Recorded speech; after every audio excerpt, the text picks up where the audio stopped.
first said he had something to tell me, I steeled myself for the news. He's called me with the most ridiculous stories you've ever heard. He's called me at 3 in the morning to tell me about how delicious the burrito is that he's eating.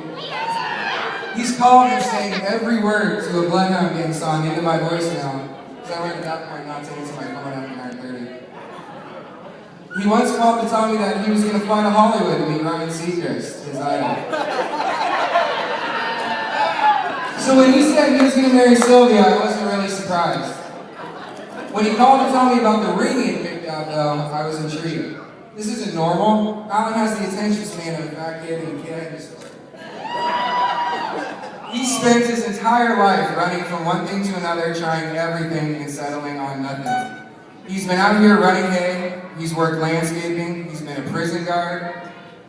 He was a male escort for a while when times were really tough. And now he's training dogs. He's gone to 5 different colleges. He can't settle on anything. But here he was telling me about this girl that he was about to commit the rest of his life to. How he's so in love with her. How she's so beautiful and she's so smart. And how she's such a good girl. I still haven't met her yet. To be honest, Sylvia, until I met you for the first time, I thought for sure you'd end up having a peg leg or little T-Rex arms or something. I thought for sure when I opened that door you'd be 6'3" and have a 5 o'clock shadow.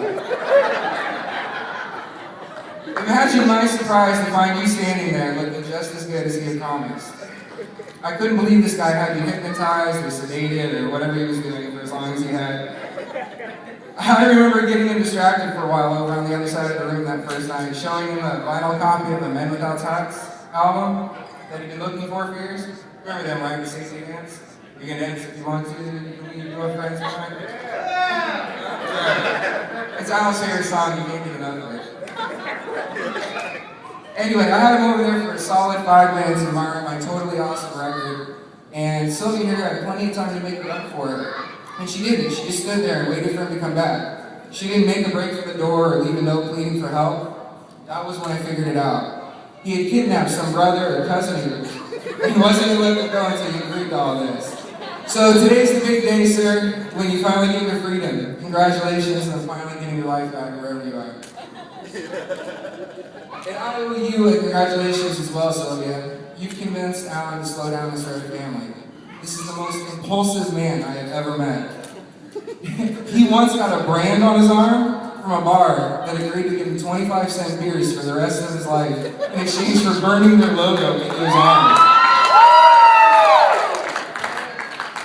2 painful days and 1 nasty infection later, he goes back just to find out that it was 25 cents off beers for the rest of his life. Not quite the same deal.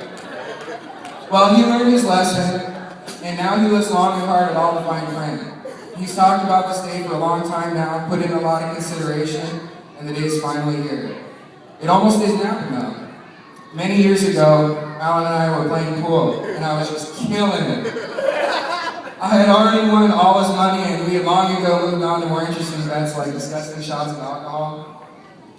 We bet that the loser had to shave their head. Poor Alan doesn't have that far to go before he's bald anyway, so he didn't take too much of a beating when I beat him on that one.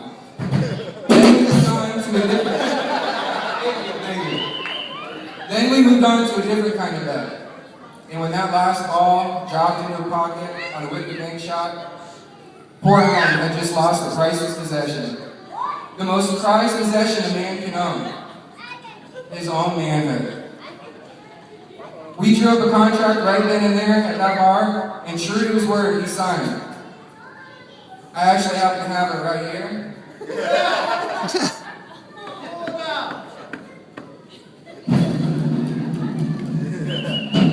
It reads as follows.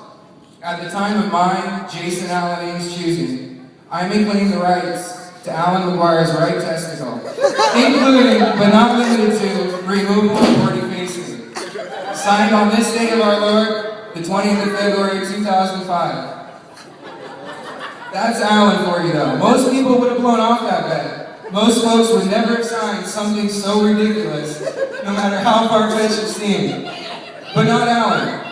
He shaved his head that night and he signed that contract. Alan's one of those few men out there that once he's given his word, he follows it through to the end.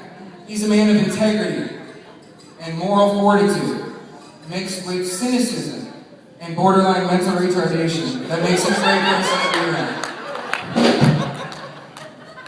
I've treasured this contract for the last 6 years. It's pretty nice to know, in the event of some tragic accident or an angry girlfriend, I can call upon Alan to donate a spare part. But now, Sylvia, I feel like you have more need for it now than I ever will.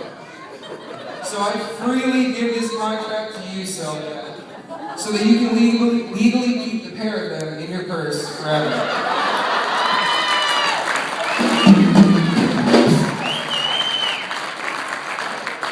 I ask you, ladies and gentlemen, to raise your glasses in a toast to Alan and Sylvia and wish them a long and happy life together.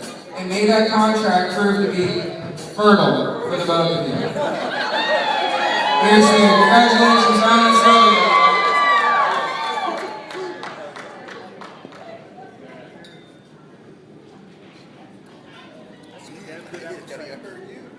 And now I believe Marie would like to say a few words.